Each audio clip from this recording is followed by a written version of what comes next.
वो काफ़ी अच्छी पोजीशन में थे और उनका पूरा परिवार भी बीजेपी के साथ लगा हुआ था, लेकिन उनकी टिकट कट गई। देखिए इसके अंदर कई बार क्या होता है, किस्मत की बात भी होती है। कई बार कोई भी दूसरा सामने आ जाता है तो मजबूरन पार्टी को उनको देना पड़ता है। जी मेरे इसमें भी यही हुआ था, इसलिए ऐसी कोई बात नहीं होती। लेकिन जिसको चुनाव लड़ना हो चुनाव लड़ता है, जो निर्दलीय लड़ रहे हैं वो भी अपना लग रहा हो उनको मजबूत हैं तभी वो लड़ रहे हैं।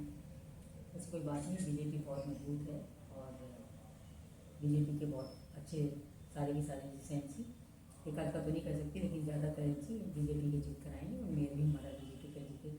बताइए, हिसार के अंदर हम देखते हैं कि जो कुछ पूर्व नेता जो बीजेपी में थे, पहले मेयर रहे और भी तरुण जैन, इस टाइप के लोगों ने जब विधानसभा चुनाव लड़ लिया और अब जब उनको वापस बीजेपी में री एंट्री करवाई जा रही थी तो उनकी एंट्री पे क्वेश्चन मार्क लगा दिया गया।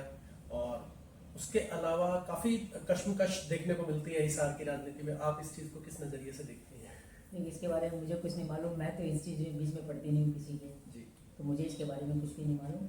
ये तो जो चुनाव लड़ रहे हैं हमारी पार्टी के हैं, पार्टी की तरफ से चुनाव लड़ रहे हैं, वो सभी बहुत अच्छे हैं। मैं उनकी पूरी की पूरी मदद कर रही हूँ और मुझे करनी भी चाहिए। जी और इसी तरह से मैं हमारे जो मेयर हैं वो भी, तो मेयर की और एमसी की अपनी मदद कर रहे हैं और जिता के शहर के अंदर जी शहर के अंदर ट्रिपल इंजन की सरकार बनेगी। ट्रिपल इंजन की सरकार बना। नवीन जी तो बोल के गए थे कि 4 इंजन की सरकार हो जाएगी, मेयर के बाद एमसी, चौथी सरकार।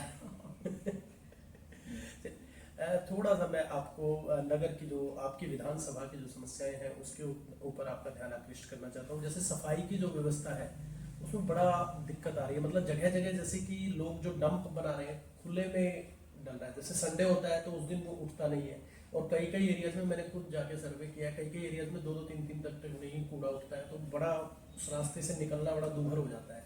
अगर हम कैंप चौक की ही बात करें, वहाँ पर कुछ नॉन वेज के सेंटर खुल गए हैं और वो लोग खुले में मतलब जो कचरा होता है मांस का वो फेंक जाते हैं और वो बहुत 2-2 दिन 3 दिन तक सड़ता रहता है।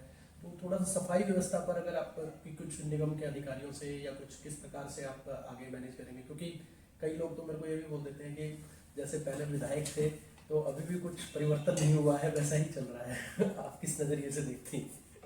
देखिए अभी तो एकदम से 4 महीने मुझे हुए हैं जी और उसके बाद फिर से चुनाव आएगा। हाँ बिल्कुल ठीक तो है। निगम के चुनाव है, निगम का जब अपने मेयर बन जाएंगे, एमसी बन जाएंगे, तो उसके बाद आप देखिएगा सफाई व्यवस्था बहुत अच्छी हो जाएगी।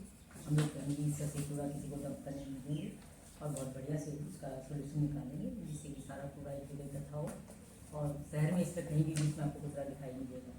और इसमें सफाई कर्मचारी जो हैं वो भी कम है, तो सफाई कर्मचारी कम होने की वजह से भी थोड़ा सा है कि नए टेंडर लगेंगे और सब होगा तो बहुत अच्छा से सारा हो जाएगा। थोड़ा सा दिन का और टाइम दीजिए। ठीक है। जैसा कि हम देखते हैं कि जो हमारा आपके घर के बिल्कुल बाहर से जो रोड जा रहा है, जैसे जिंदल पुल पे तो जो कार्य शुरू हो गया है कारपेटिंग वगैरह का, उसकी रिपेयरिंग शुरू हो गई है। ये लाइफलाइन रोड कहा जाता है, इस पे काफी ज्यादा समस्याएं हैं। कुछ टेंडर वेंडर हुआ है या कब आप इसकी ओर मतलब ध्यान आकृष्ट इसके अंदर करेंगे? भी काम शुरू हो चुका है, इसके अंदर भी काम शुरू हो चुका है। डालने के लिए मतलब पौधा जा चुका खोल रहे हैं कि जल्दी काम शुरू हो जाएगा, जल्दी मतलब काम शुरू हो गया, जल्दी हो जाएगा ये सब। टाउन पार्क मतलब जहाँ जहाँ भी मुझे मालूम है कि भाई सड़कें ठीक नहीं है, कोई और काम है, तो हमारा काम मतलब ध्यान सिर्फ हम लोग काम की तरफ ही देखते हैं और काम हो रहे हैं। तो जब सारे हो जाएंगे तब दिखाई देंगे, या फिर कहीं का एक जगह का हो जाए। पीछे भी आपको मालूम है कि बहुत सारी सड़कों के उद्घाटन हुए थे और सड़कें बननी शुरू हो गई थी, काम अच्छे हो रहे हैं। जैसे इस रोड पे काफी ज्यादा ट्रैफिक रहता है, जो मेन रोड है हमारा जो दिल्ली बाईपास से जुड़ता है। तो पहले जब दुष्यंत चौटाला डिप्टी सीएम थे तो उन्होंने कहा था इसमें हम एलिवेटेड पुल बनाएंगे। फिर बाद में ऐसी चर्चाएं आ रही है कि अलग अलग पुल बनेंगे, 2-3 पुल बनेंगे। तो ऐसा कुछ अभी आपने इस पुल पे ट्रैफिक, इस रोड पे ट्रैफिक कम करने के लिए कुछ विधानसभा में एजेंडा रखा है? कई सड़कों की प्लानिंग है, जहाँ से वो सड़कें बन जाएंगी तो शायद इसमें काफ़ी ट्रैफिक कम हो जाएगा। और जो ये साथ इसमें जो पुल बन रहा है सात रोड वाला ना, जी सात रोड वाला जो पुल बन रहा है वो पुल बन जाएगा तो भी ट्रैफिक कम हो जाएगा यहाँ से।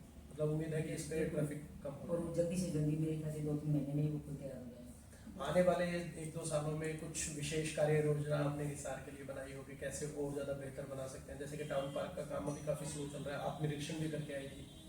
टाउन पार्क भी सब बोल रहे थे कि मई तक हो जाएगा, मई तक हो जाएगा। तो 2 महीने हैं, इस समझ लीजिए मार्च अप्रैल में 3 महीने में पूरा हो जाएगा, जल्दी हो जाएंगे काम।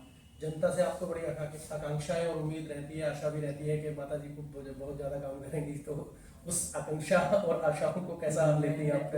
मुझे मेरी पूरी कोशिश होगी कि जनता ने जिस प्यार से मुझे अपना एक बात MLA बनाया है और मुझे जितना प्यार और आशीर्वाद दिया है, तो मैं उनकी आकांक्षाओं को पूरी धन्यवाद हमसे बात करने के लिए, और होली की बहुत बहुत शुभकामनाएं आपको। आपको भी।